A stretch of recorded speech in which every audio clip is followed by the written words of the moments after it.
दोस्तों, भारत में कोरोना धड़ाम हो रहा है तो दुनिया में इसका कोहराम जारी है। WHO ने नई चेतावनी दी है, लेकिन भारत में कोरोना वायरस के मामलों में बड़ी गिरावट देखने को मिली है। ऐसी आशंका जताई गई थी कि त्योहारी सीजन में कोरोना केस में उछाल आएगा, लेकिन ताजा हालात बता रहे हैं कि भारत में अब सुकून ही सुकून है। तो वहीं दुनिया के लिए भी एक बड़ी अच्छी खबर है जो मैं आपको बताने वाली हूं।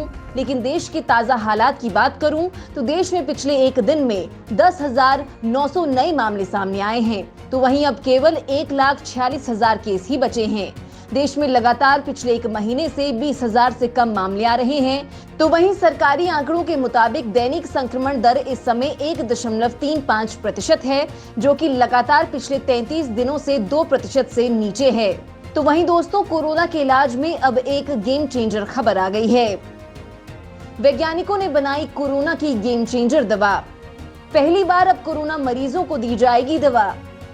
दोस्तों, कोरोना से बचाव के लिए अभी तक वैक्सीन ही डॉक्टरों का मुख्य हथियार साबित हो रही है, लेकिन आने वाले समय में कोरोना वायरस की दवाई भी इस जंग में अहम भूमिका निभा सकती है। अमेरिकी कंपनी फाइजर ने कहा कि उसकी एक्सपेरिमेंटल एंटीवायरल दवा वयस्कों में कोविड-19 के कारण अस्पताल में भर्ती होने और मौत के जोखिम को 79% तक कम कर सकती है। अमेरिका में कोरोना की दवा फिलहाल इंजेक्शन के माध्यम से दी जाती है, लेकिन फाइजर की दवा इस्तेमाल में आसान है। इससे पहले फाइजर की प्रतिस्पर्धी कंपनी मर्क ने कोविड-19 की दवा के निर्माण का दावा किया था। ब्रिटेन मर्क की दवा को इमरजेंसी इस्तेमाल की मंजूरी भी दे चुका है। मर्क की दवा दुनिया में कोरोना वायरस की पहली गोली है। फाइजर का दावा है कि उसकी गोली मर्क की तुलना में ज्यादा प्रभावी है। कंपनी जल्द ही अपने अंतिम परीक्षण के नतीजे भी जारी कर सकती है। इन दावों ने रातों रात फाइजर के शेयर के दाम बढ़ा दिए हैं। फाइजर के शेयर्स की कीमतें 13% बढ़कर $49.47 हो गई है।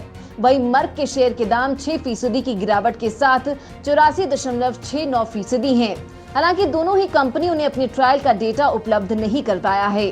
कंपनी ने बताया कि पैक्सलोविड ब्रांड नाम की इस गोली को मरीज को दिन में 2 बार देना होता है। अमेरिकी खाद्य एवं औषधि प्रशासन के पास इसके इमरजेंसी इस्तेमाल की मंजूरी के लिए आवेदन भेज दिया गया है। गोली से होने वाले कुछ साइड इफेक्ट के बारे में भी जानकारी दी गई है। हालांकि इसका अनुपात बेहद कम है। दुनिया भर में कोविड-19 की दवाई की खोज जारी है, ताकि घातक बीमारी के चलते होने वाली मौतों को रोका जा सके और अस्पताल में भर्ती होने वाले मरीजों की संख्या को कम किया जा सके।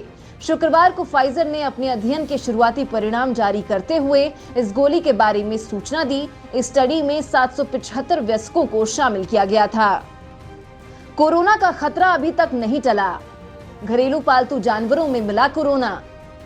दोस्तों, घरेलू पालतू जानवरों में जहां कोविड-19 संक्रमण के मामले पहले ही मिल चुके हैं, वहीं अब ब्रिटेन के वैज्ञानिकों ने पहली बार बिल्लियों और कुत्तों में कोविड के अल्फा वेरिएंट संक्रमण की जानकारी दी है। वेटनरी रिकॉर्ड जर्नल में पब्लिश स्टडी में घरेलू पालतू जानवरों में SARS-CoV-2 अल्फा वेरिएंट की पहली बार पहचान के बारे में बताया गया है। इस स्टडी के मुताबिक 2 बिल्लियां और एक कुत्ता PCR टेस्ट में पॉजिटिव पाए गए हैं, जबकि 2 अन्य बिल्लियों और एक कुत्ते की बॉडी में हृदय रोग के लक्षण विकसित होने के 2 से 6 सप्ताह बाद एंटीबॉडी बन गई। इन पालतू जानवरों के कई मालिकों ने इन जानवरों के बीमार होने से कई हफ्ते पहले सांस संबंधी लक्षण महसूस किए थे। इसके अलावा ये कोविड-19 पॉजिटिव भी पाए गए थे। यानी अब हमारे पालतू जानवर भी कोरोना के अल्फा वेरिएंट से संक्रमित हो सकते हैं। US centre for disease control and prevention के अनुसार दुनिया भर में SARS-CoV-2 से संक्रमित जानवरों की रिपोर्ट दर्ज की गई है। इनमें से अधिकांश जानवर कोविड-19 वाले लोगों के संपर्क में आने के बाद संक्रमित हो गए, जिनमें मालिक, देखभाल करने वाले या अन्य लोग शामिल थे जो इन जानवरों के संपर्क में थे। संक्रमित जानवरों में पालतू बिल्लियां, कुत्ते और फेरेट्स शामिल हैं। वहीं चिड़ियाघरों में कई प्रकार की बड़ी बिल्लियां और ऊदबिलाव भी इसकी चपेट में आ चुके हैं। हाल ही में हुई एक रिसर्च से पता चलता है कि कई जानवर जैसे बिल्लियां, फेरेट्स, फुटरैट, हैमस्टर, रैकून डॉग और सफेद पूंछ वाले हिरन वायरस से संक्रमित होने के अलावा एक ही प्रजाति के अन्य जानवरों में भी संक्रमण फैला सकते हैं। हालांकि जानवरों से लोगों में कोविड-19 फैलने का खतरा कम माना जा रहा है। दुनिया में खत्म नहीं हुआ है कोरोना। 53 देशों में मचा सकता है कत्लेआम। दुनिया के कई देशों में कोरोना के मामले फिर से बढ़ने लगे हैं। ऐसे में WHO के टॉप अधिकारी ने आशंका जताई है कि 53 देशों के एक बड़े इलाके में कोरोना की एक नई लहर आ सकती है। मामलों की संख्या फिर से करीब करीब रिकॉर्ड स्तर तक बढ़ने लगी है और क्षेत्र में प्रसार की रफ्तार गंभीर चिंता का विषय है। अगर ऐसा ही रहा तो फरवरी तक 5 लाख और लोगों की महामारी के कारण मौत हो सकती है।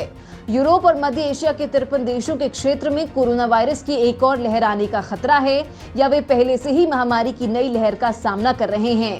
WHO ने कहा है कि महामारी के उभार को लेकर एक अहम मोड़ पर खड़े हैं। यूरोप फिर से महामारी के केंद्र में है, जहां हम 1 साल पहले थे। पिछले एक हफ्ते में 53 देशों के क्षेत्र में कोविड के कारण लोगों के अस्पताल में भर्ती होने की दर दोगुनी से ज्यादा बढ़ी है। अगर ये स्थिति जारी रहती है तो क्षेत्र में फरवरी तक 5 लाख और लोगों की महामारी के कारण मौत हो सकती है।